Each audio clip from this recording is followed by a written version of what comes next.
Hello, Michael Rubin with us. Thank you so much, Michael, for your time, and thank you for agreeing to speak to us. I would like to ask a question about the current situation in Armenian-Turkish relations after the Karabakh conflict. There is a big changes happened in the region in terms of geopolitical changes, in terms of framework of security framework. What can you say about the current stage of relations between Turkey and Armenia? To which extent they are close to the normalization? Well, look, Turkey and Armenia are neighbors, and Armenia has long wanted Turkey, and for that matter, Azerbaijan, to lift the economic blockade, which Turkey has imposed on Armenia. Now, given the ceasefire in the conflict, given the change in the status quo, the Armenian government is saying, well, now is the time to allow open borders, to allow trade to go through.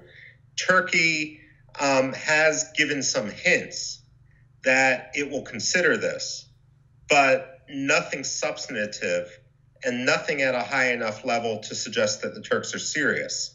Instead, it looks like Turkey, frankly, is determined to keep trying to economically strangle Armenia. And what do you think, why, if there is some, as you said, some hints from Turkish side about the reopening of the border, about the relations with Armenia, why it should be in the interest of Ankara to stabilize the relations with Turkey, considering the current government? Well, kind of I mean, Turkey may want to provide some hints that it's being more compliant and more compromising than it is, so that they are not seen diplomatically as the regional troublemaker. That said, it's not that hard to open the borders should Turkey so desire. And really, given the November 10th ceasefire, there's absolutely no reason why Turkey shouldn't move forward with opening borders. The fact that they're saying one thing but doing the other, should raise concerns in Western capitals. And the fact of the matter is, on almost any issue, it's important to look at what Turkey does rather than what it says, because often there's great divergence between the two. January statement between Armenia, Azerbaijan, and Russia indicated about their construction of the railroad, which should connect Azerbaijan with Nakhichevan and to Turkey. Can this implementation of this agreement, or at least this agreement, can this process help make Ankara open the border with Armenia, or it can be like the railroad can be constructed, but the Turkish-Armenian border might stay closed? Well, certainly when we look at the November 10th ceasefire, it was just a framework agreement with many details to be worked out. This actually gives the Armenian government some leverage, more leverage than it's actually utilized, to demand concessions in return for the implementation, for example, of the last point in that November 10th agreement, which called for a route across southern Armenia, linking the two portions of Azerbaijan. If this is to move forward, and if this railroad is going to be linked with Turkey, certainly Armenia should be able to tie demands that Turkey open its borders with Armenia instead of just along the southern corridor. And what's the role of Russia in these relations, in the Turkish-Armenian relations, and in general in the current security framework in the South Caucasus? Well, certainly Russia's long-term goal, since really the fall of the Soviet Union, has been to reinsert forces into the South Caucasus, and they've been very successful at doing that. And once Russian forces come in, it's a lot easier to bring Russian forces in rather than compel them to leave. So I suspect we're going to see the permanent presence of Russian forces in the South Caucasus beyond simply the military presence, which they had, largely symbolic presence, which they had in northern Armenia. Now, that said, we have to recognize that there's a proxy war, a proxy conflict going on between Russia and Turkey for interests in the region. Russia sees the South Caucasus as traditionally part of the Russian sphere of influence. It was, of course, part of the Soviet Union, while at the same time, Turkey, especially under Recep Tayyip Erdogan, has aspirations, pan-Turkic aspirations, to sort of create a alliance that spans from Izmir and Bursa in the west, all the way to East Turkestan, all the way to the Turkic parts of China in the east. And Armenia and Nagorno-Karabakh stand in the way. So you really, and Russia for that matter too. So you really do have this proxy conflict developing among Russia and Turkey. And anything that occurs between Armenia and Turkey has to be seen in the context of Turkey's greater ambitions. And can we expect in this context kind of larger conflict between Moscow and Ankara?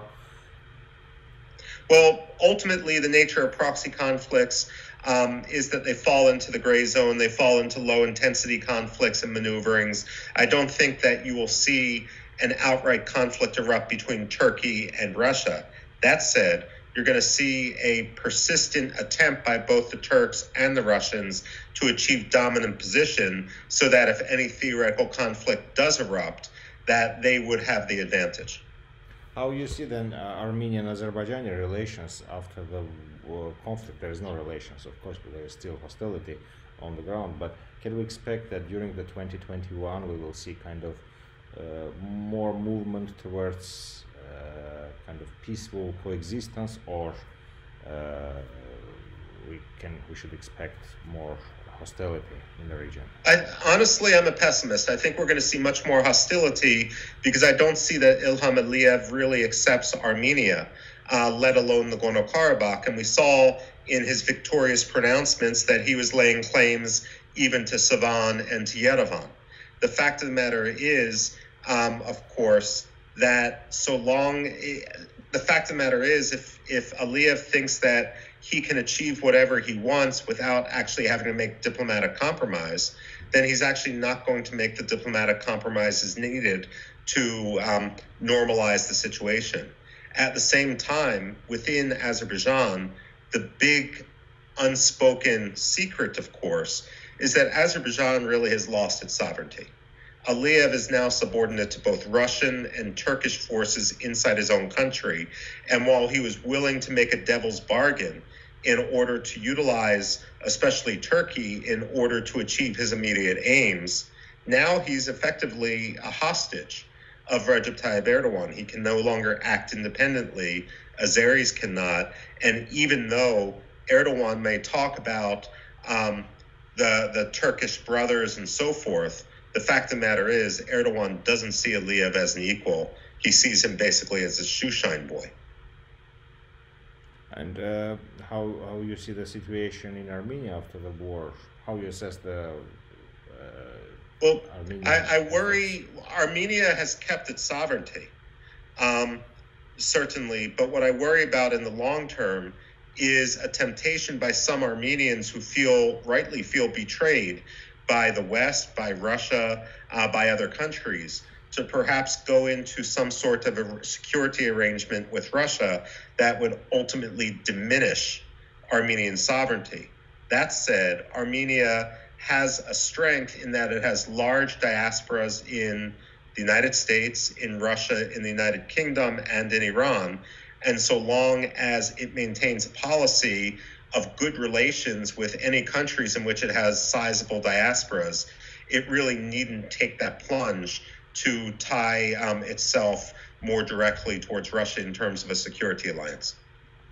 I think, if I may, once the passions and the sense of betrayal and almost the depression as a result of the November 10th agreement wear off and Armenians see the broader perspective, I think there will be less temptation to undermine Armenian sovereignty for the sake of security.